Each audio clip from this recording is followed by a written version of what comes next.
Again, up to the 9-foot homemade oak bar. My name is Craig Toth, your host of Minor League News and Brews, talking about everything around the Pirates minor league system and giving you some beer reviews at the end of the show. We've been to Indianapolis, down to Altoona, the whole way down to Bradenton, heading a little bit north for this one. We're going to Greensboro, the Greensboro Grasshoppers 2024 preview show, bringing to you guys first-time guest, actually first time me talking to him. I think it's going to be a good conversation. Andy Durham, the voice of the Greensboro Grasshoppers. How you doing today, sir? Doing well. Kind of a busy weekend. Just got through calling 12 high school baseball games over 3 days, so I've been busy doing those. But we're ready to go over the Grasshoppers starting this coming Friday. Yeah, I mean it's been an exciting weekend in the Pirates minor league system with the affiliates. Paul Skeens going for the Indianapolis Indians with all the other teams kind of waiting in the wings here a little bit, but it's definitely going to be an exciting year, an exciting start to the year. But there were some changes to the Grasshoppers prior to this season. The first thing is a new staff hiring a local boy as the manager for the Grasshoppers, Blake Butler. I mean, that's a pretty exciting hire, has to be for everybody in Greensboro there. Yeah, especially his old high school people. He played for Southeast Guilford High School back in his high school days. I announced a few of his high school games. He actually played games in tournaments on this same First National Bank field where the Hoppers play. He actually played some high school games on this field, so he knows the territory pretty well. Yeah, it's definitely going to be a very cool thing. A change from Robbie Hammock. Robbie'd been there for a couple years, moving up to Altoona, and you guys just had a baseball tournament down there that just ended this week. Yeah, I just got through last night. We finished up yesterday with a championship, and we had 4 games over 3 days, total of 12 games. Had some good baseball. Like I say, it's a Southeast Guilford Greensboro Grasshoppers spring break baseball tournament. They're going about 13 years now. And the interesting thing, too, about it is the fact that Blake Butler, the new manager for the Grasshoppers, he actually played in the tournament back when he was in high school, so it's pretty good. Yeah, very, very cool. And the other thing that has happened with Greensboro this year is a little bit of a rebranding. A lot of stuff looks kind of similar to a degree, but definitely gets a fresh new look for the Grasshoppers team unveiled during this offseason. I'm pretty sure you guys are pretty excited to put out those new uniforms. Yeah, a lot of new merchandise. Got that new Grasshopper look, kind of a bolder, darker look in some ways. The new owner, Andy Sandler, decided to come with that, but it'd be a great idea to kind of give a little rebranding, a little refreshing. We got a new general manager, Tim Banjo, this season. He's been the assistant general manager to Donald Moore, who did it many, many years. Donald Moore ran the show for probably, I guess, about 23 years, and then Tim was with him probably maybe 21 of those 23 years. So got new people in the front office, and I got that new logo, some new stuff, and kind of a fresh new start in some ways. Yeah, it's definitely cool to kind of see. And the other thing is that, I mean, before we hopped on here, I said I couldn't find anywhere how long you had been with the organization. I know that First National Bank Field was first brought in, I believe, 2005, and you've been announcing down there for probably longer than most of us can remember. It's one of those things where it's that saying, it's like you probably know more about baseball than everything that I've probably either learned or forgotten. I've seen a few games over the years, no doubt about it. Did the first game ever at First National Bank Field for the Grasshoppers. I've done pretty much every game since then at home.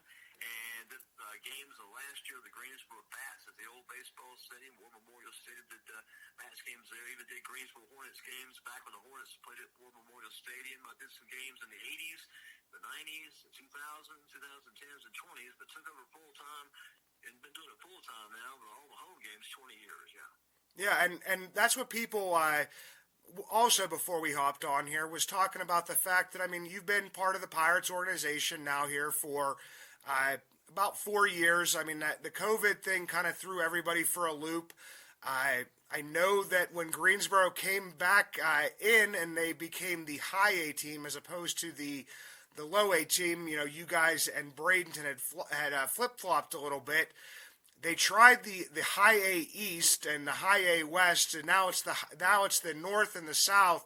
But the Grasshoppers have been a little bit of a force. Had a little bit of a rough season in 2022, but for the most part have been in contention for all those other years. So it's good organization, good team, and we've seen a lot of good Pirates players come through there. A lot of good Pirates players come through, and we saw some fairly good Marlins players come through too, back to when they were with the Marlins in 2011.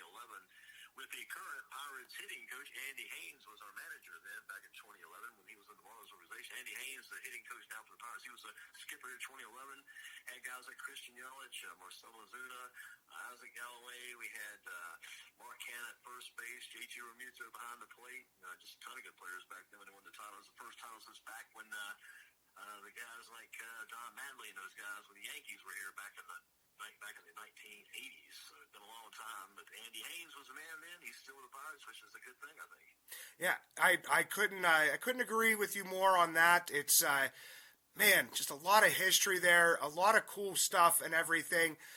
The one thing that does get brought up a lot is possibly like an offensive advantage. I looked at the Grasshoppers numbers last year. You had the Bowling Green Hot Rods. They were at about 175 home runs. Greensboro Grasshoppers at 170. Pretty distinct drop-off to 135. And there's a couple teams there that didn't even hit 100 home runs. Beautiful stadium, absolutely beautiful. But the dimensions, I will say, Andy, are something that get talked a lot about up here in Pittsburgh because I have not been to the stadium. Luckily, my wife has been gracious enough to take a little detour on our trip down to Myrtle Beach this year so I can check out Greensboro. But the dimensions and the home runs and stuff is definitely stuff that gets talked about up here. What's your vantage point from the broadcast booth? Well, it's a tough little thing to have because you've got a piece of land, the property where they built the stadium was not much room. They had to shoehorn the stadium in. It's a good fit. Like I say, it's a tight fit. I think it's to the team's advantage. I know a guy named Mike Stanton, that's what we called him back in the old days. Now John Carlin Stanton. He hit 39 homers here one year for the Greensboro Grasshoppers and the Marlins. So it's definitely a hitter's type park as far as that goes. Last year, Jackson Glenn had a game where he had like 3 homers in one game on a Sunday. The year before, Matt Gorski had 3 homers in one game on a Sunday. So it's definitely a hitter's park. Yeah, and Andy, the one thing is that I don't know. I mean, I don't think you're pretty much. I don't know if you're social media silent or what it is, but did you know that you became a pretty famous person on social media last year? Yeah, I heard about that one when Jackson Glenn said, I made sure I got my money's worth out of that one for sure because I saw those. And, there's a few crazy ones, there's a few good ones, but the thing is, my thought is on that, hey, a lot of people saw it and heard it. A lot of people heard it, yeah. Yeah, did that just come naturally? Did you just decide to jump out there and do it, or was it just... Here's how it goes. It's kind of a story, if we can tell a story. Back when I first started doing baseball games back in the 80s, I worked with a guy named Bill Worrell, who was from Pittsburgh, by the way. He moved to the Carolinas, and he was a kind of Tar Heel pitcher in college.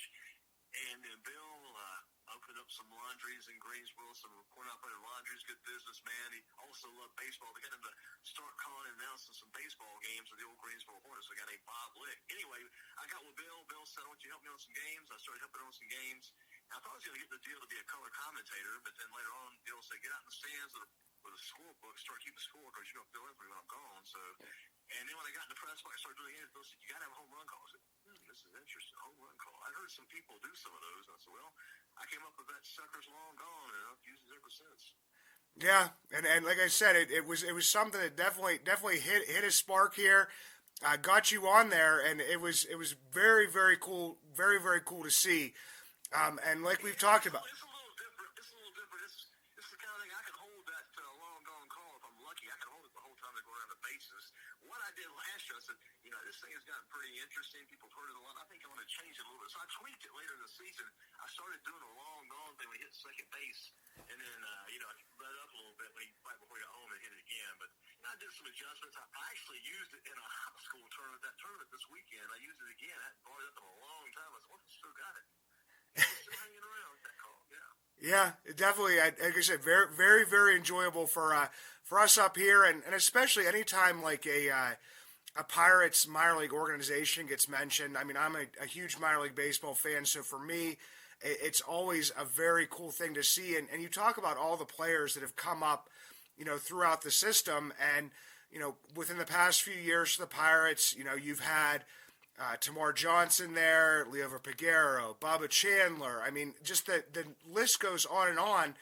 And the excitement for the Pirates, I mean, obviously as an organization for Pirates fans, they want to see that excitement, up in the upper levels and different stuff like that. But it doesn't mean that there won't still be, some good prospects, some good players that are going to be coming through Greensboro this year.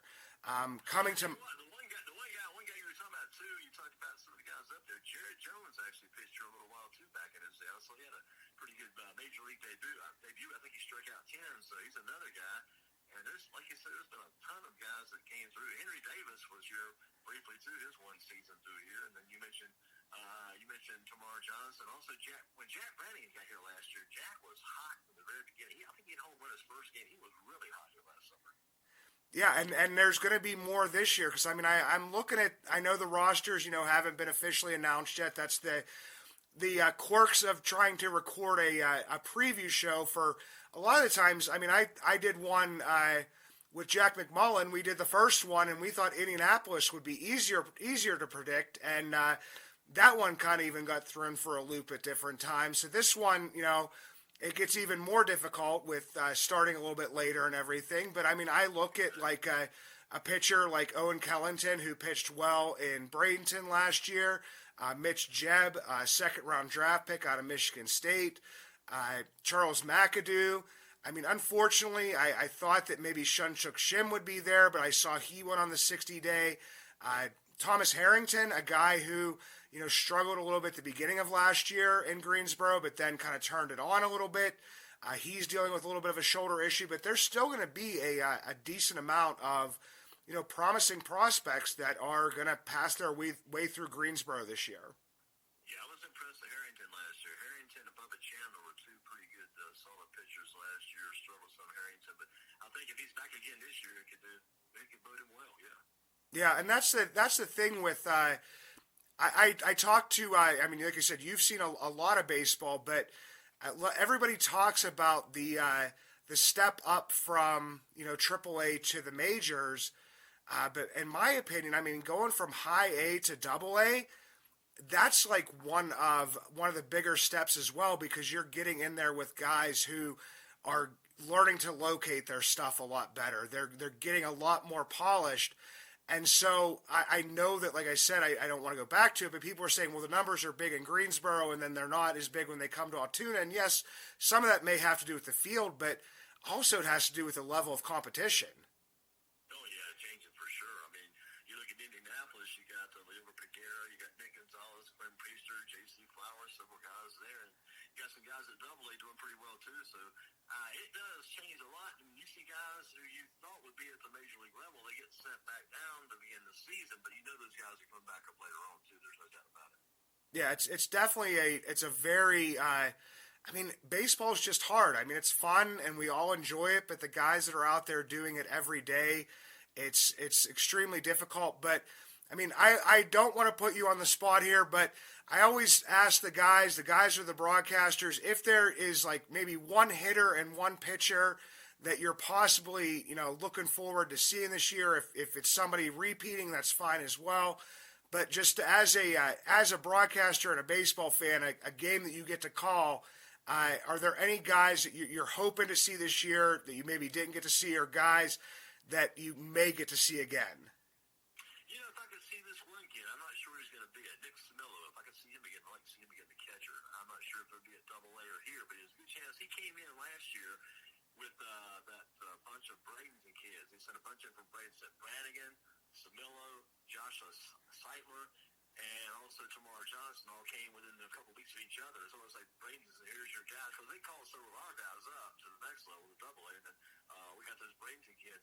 what some of those guys will do this year. And what about is there anybody on the pitching side for you there, Andy? I'll stick with Harrington right now since I know a little bit about him from last year. We'll see. There was one name I saw. You may not know much about this name. His name is out there, but who knows? I saw this name, Patrick Riley. Does that ring a bell anywhere? It definitely does. Patrick Riley got to play in the breakout game down in Bradenton. Struck out 3. Stuff looked really good.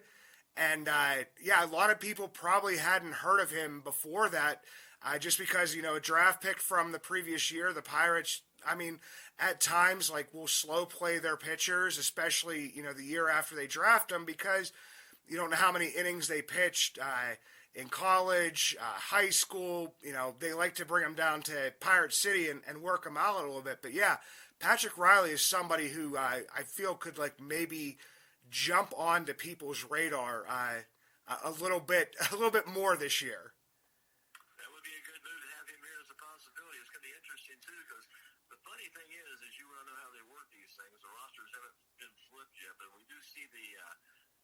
Coaching staff that's coming in, like you mentioned before, with Blake Butler being in charge, and Jonathan Prieto, the hitting coach, was here last year. Everybody else is fairly new this year. Casey Harms, the bench coach, Matt Myers, pitching coach, Ethan Goforth, catching coach, and Quentin Brown, performance coach. So all those guys are fairly new. But we do have, Blake was actually here a couple of years ago as a coach, kind of a performance coach back then. He was here when he was young, maybe 2 or 3 years ago, but we went to AA last year. So Blake worked here before, but they kept him really quiet that year. They didn't have much access to him, to the media, and want to keep kind of low profile, I guess. But he's definitely in a high-profile spot now, Blake Butler. Definitely high profile.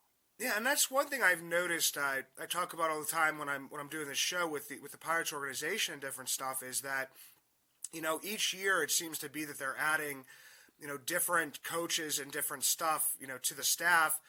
They do those performance coaches. It's something that John Baker and Ben Cherington implemented. But now you have that catching and it's almost like a game preparation type of coach. And Ethan is somebody who was a former Pirates farmhand. I know he was down in the DSL doing some coaches, but that's a very interesting position in a coaching staff because you get guys that will actually work with the catchers, a lot of former catchers, that's what they all are, and to basically kind of build those guys, which can help out the pitching. It's a very interesting coaching position. It is. It's interesting, too, how it's kind of changed over the years and changed from different organizations when you change from one team to the other. Because it used to be, you go downstairs for the afternoon and visit with the manager, the skipper, you'd see him, you'd see the hitting coach and also the pitching coach. You had 3 guys, that was it. Nobody else was in there. You get all the roving instructors who were pretty well known after a period of time. They would come to hit instructors, and they would visit for maybe a week at a time, but didn't have as many coaches like you say you do now. Yeah, and here's the thing: is I sent you some notes beforehand, and the one thing that I cannot forget to mention about this, and it's a very cool thing. Minor league baseball is a joy. And the Greensboro Grasshoppers do something that is absolutely amazing, and I actually can't wait for all my kiddos to see it.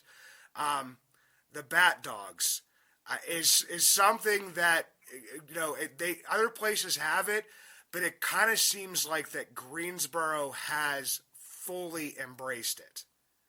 Yeah, they really have. I think it's the Black Labs, and they've had sometimes as many as 3 at one time around the office, but those dogs really give a lot of attention.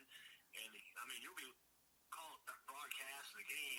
When you hear a roar of the crowd come at a certain time, you think, oh, I'm missing something. No, it's just a dog. You know it's a dog. You know when the dog's coming out because you hear the crowd respond, and you just know that's that time of the game. Yeah, it's definitely very cool, and they all have, You hear a dog is dragging a bat. You've seen everybody's seen a bat boy, or maybe sometimes a bat girl in some cases, but when you see a dog dragging a bat, he's got it in his mouth, holding it square, going from home plate back to the dugout, that's pretty impressive. Yeah, and they all have a very unique names, and that's the other part of it. And it's all tied into baseball. It's so cool. Yeah, they had Yogi Berra, they had Miss Lou, like Lou Gehrig, and whatever his name. They had all those baseball names. Yeah. Yeah, it's definitely a very cool thing, and like I said, I can't wait for my kids to see it this year. It's a place I've always wanted to go. People who listen to this show know that even though I'm in Pennsylvania and I grew up in the mountains, driving through the mountains and driving across bridges are not my friends. So my wife said, we're going to drive to Myrtle Beach this year, and I'm going to drive you through and get to see Greensboro. But Andy, like I said, I am very, very excited that you were able to jump on here. Always want to talk to somebody from Greensboro. Hoping that at some point in time we can do this again as the season progresses. And then also, when I get down there, maybe I'll just come by and say hi. Hop in, yes, do so. And two more notes before we leave. Quick note, Derek Shelton, the Pirates skipper, he actually played in Greensboro and the Greensboro Hornets back in 1993, which is kind of interesting. He played here back in the day. Let's back to the Dogs. They not only drag the bats, they also bring out buckets of balls to the umpires, which is kind of in their mouth, which is kind of interesting. That's very, very cool. We've got Derek Shelton, we've got Andy Haynes, we've got dogs dragging bats and balls.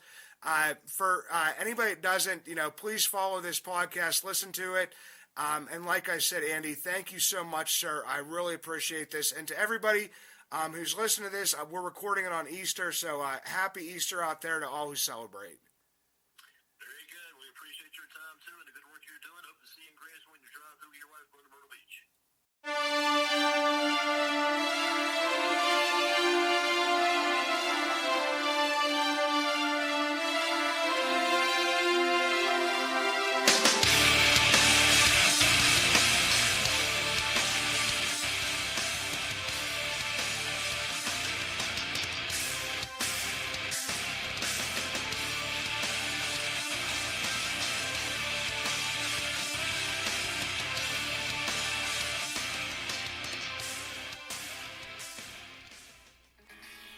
Are you a fan of the Pittsburgh Pirates and supporting small businesses?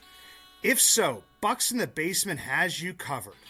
Introducing the Bucs in the Basement VOUCH store with products from places like Split Rock Coffee, coffee with a purpose, established, owned, and operated by disabled veterans sworn to protect America, or Camp Craft Cocktails, more than cocktails.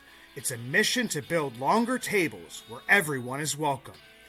We try and vouch for these products. Bucs in the Basement, proudly brought to you by VOUCH. Visit our VOUCH store at bucksinthebasement.com or simply click on the link in the show notes. Back when I used to do the blogging, which if anybody hasn't noticed, I'm pretty sure most of you have, I've gone audio only here, no more blogging for me at the moment. But every week when I did blog, I brought you guys the top 5 Pirates prospect performers for the previous week. Obviously, this week, with only 3 games between the Indianapolis Indians and the Louisville Bats, it is going to be a case of extremely small sample sizes, but it's still kind of fun to look at who's getting off to a hot start. We got 2 pitchers and 3 position players, 3 hitters for you guys today. Number 1, Quinn Priester. 5 2/3 innings pitched, 1 hit, 1 run, 1 earned run, 1 base on ball, and 1 K. The one thing you'll notice is that his max velocity on his sinker was at 96.1. The max velocity on his four-seamer, 96.4. The four-seamer's average velocity was up 1.9 miles per hour. And his slider actually saw a bump in the average velocity by 2.4 miles per hour, getting 6 whiffs and 4 called strikes on that slider, 20 whiffs total. Number 2, Paul Skeens.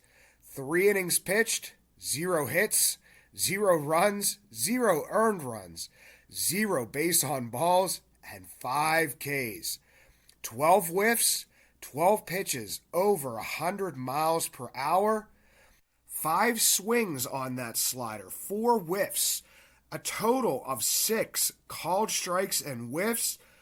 And the one thing that really stuck out to me, the man's changeup averages 94.8 miles per hour. That is just absolutely ridiculous.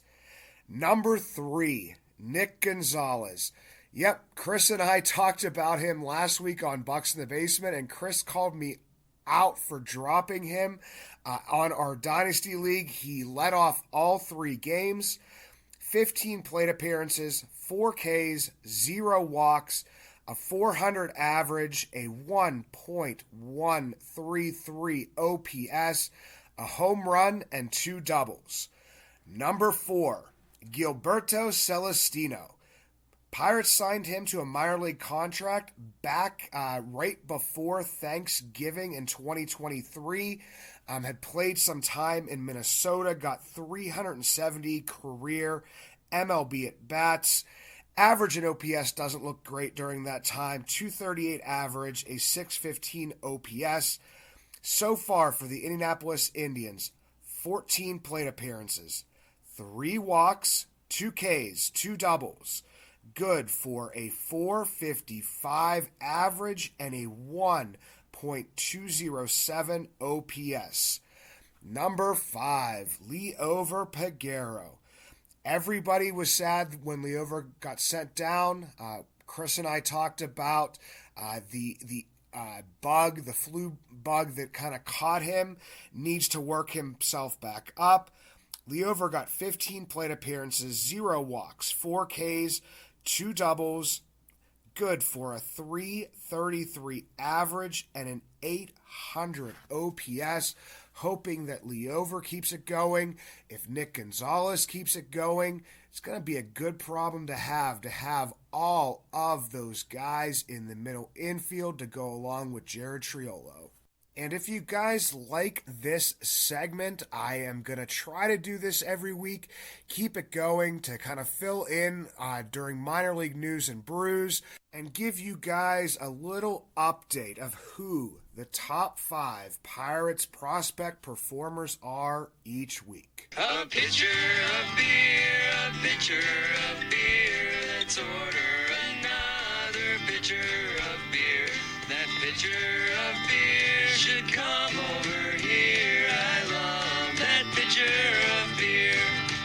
Even though we were doing the 2024 Greensboro Grasshoppers season preview, I still have to finish off some of the delicious beers I tried during my time down in Bradenton for spring training, the prospect breakout game. The one night that I kind of took it easy and didn't take in, 12 hours of baseball, I stopped by Motor Works Brewing, really close to the ballpark. The first beer I had, Daily Rations, a Florida Session IPA, coming in at 3.5% ABV.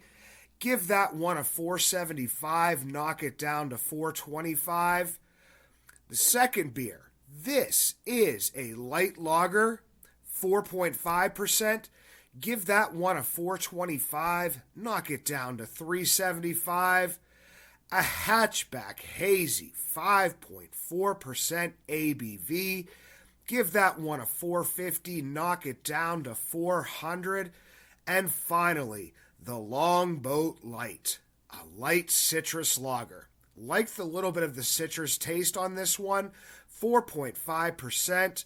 Give it a 450, knock it down to 400.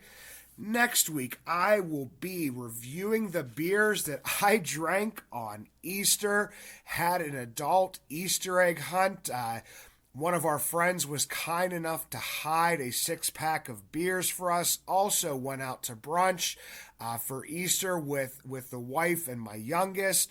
So guys, until next time, let's go Indians, let's go Curve, let's go Hoppers, and let's go Bradenton Marauders.